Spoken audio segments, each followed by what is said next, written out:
Sawadee krap, welcome to Phuket Extra, brought to you by PSD Windows and Doors. It's Monday, December 23rd, and I'm your host, JP Mestanza. Let's start with our top story. The missing teenage tour boat crewman who fell overboard in a deadly collision in the middle of the sea late Wednesday afternoon last week. His body was found by search teams over the weekend, floating 1 kilometer from where the collision occurred.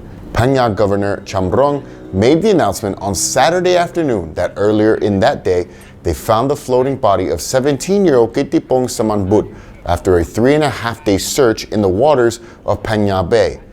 Kitipong's body was found just 1 kilometer from the collision site in the water in which the tour boat he was working on, the Choksupasan 35, which was carrying 46 tourists, it collided with a motor yacht named Stallion, which suffered little damage.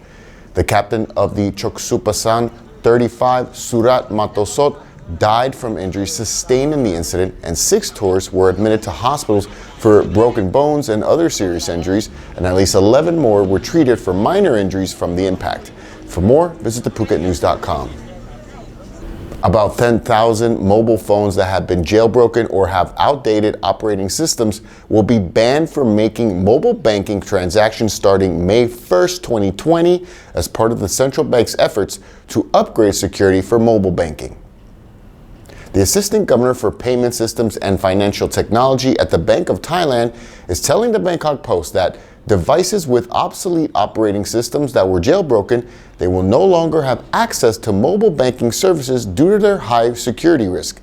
The outdated operating systems for iOS are version 8 and below, while for Android they're version 4 or below. Currently, there are about 10,000 such prohibited devices in Thailand. It's official, the Department of Special Investigation, the DSI, they're pressing 6 charges against the former chief of Keng Krachang National Park, Chaiwat Limlikit Akson, including premeditated murder and concealing the body of a Karen activist, Porlaji Rakchong Charon, aka Billy.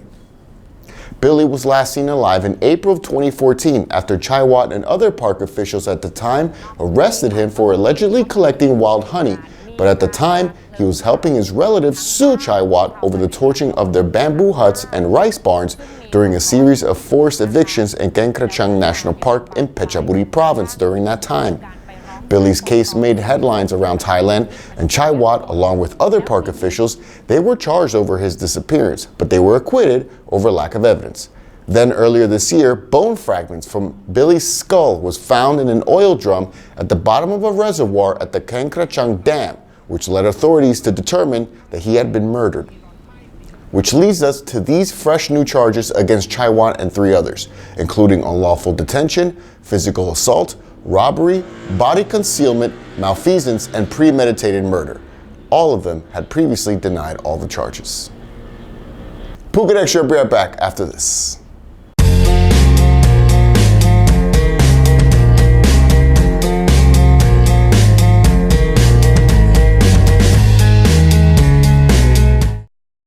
Welcome back to Phuket Extra.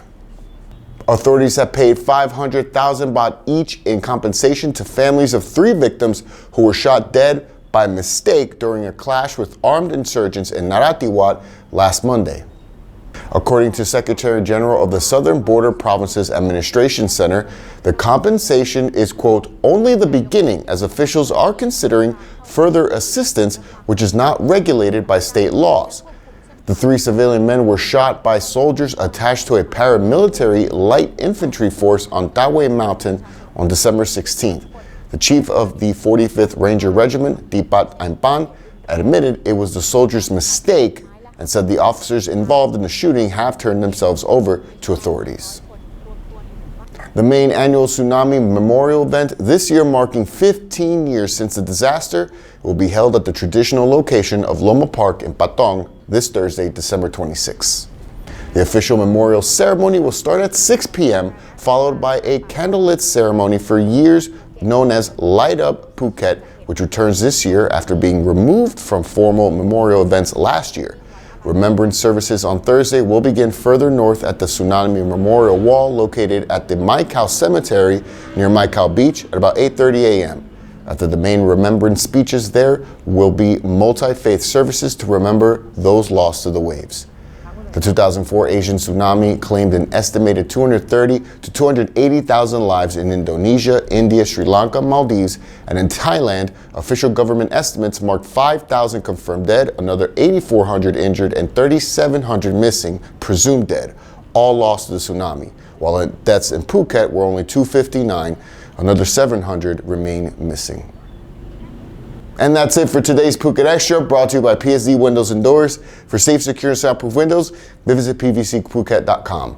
From all of us here at the Phuket News Center, thank you for watching, and be sure to stay up to date at thephuket.news.com for the latest. Until tomorrow, stay classy, Phuket.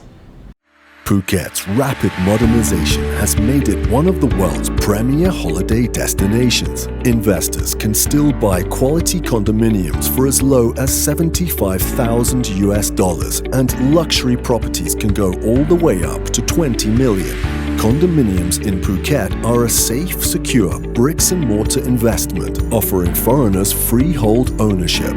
Call or email Thai Residential, Phuket's #1 trusted real estate advisor, to find your perfect Phuket property.